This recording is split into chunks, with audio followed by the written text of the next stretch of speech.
পদ্মা সেতু দিয়ে ট্রেনে যাত্রা করার অভিজ্ঞতা সত্যিই অনন্য। সেতুর আশপাশের প্রাকৃতিক সৌন্দর্য যেকোনো ভ্রমণকারীর মন কেড়ে নেয়। পদ্মা সেতু দিয়ে ট্রেনে ভ্রমণ এক মনোমুগ্ধকর অভিজ্ঞতা। সেতুর আশপাশের এলাকা সত্যিই মনোরম।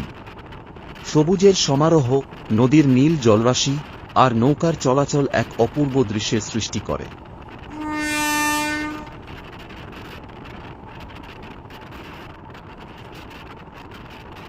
পদ্মা নদীর বুকে স্থাপিত এই সেতু বাংলাদেশের ইতিহাসে এক নতুন অধ্যায়ের সূচনা করেছে। 6.15 কিলোমিটার দীর্ঘ এই সেতু সড়ক ও রেলপথের মাধ্যমে দেশের উত্তর পূর্ব ও দক্ষিণ পশ্চিমাঞ্চলকে সংযুক্ত করেছে। নিজস্ব অর্থায়নে নির্মিত এই সেতু আমাদের আত্মনির্ভরশীলতার প্রতীক। পদ্মা সেতু শুধু একটি অবকাঠামো নয়, এটি আমাদের স্বপ্ন ও সক্ষমতার প্রতিফলন। আমরা এখন ট্রেনে করে পদ্মা সেতুতে প্রবেশ করছি।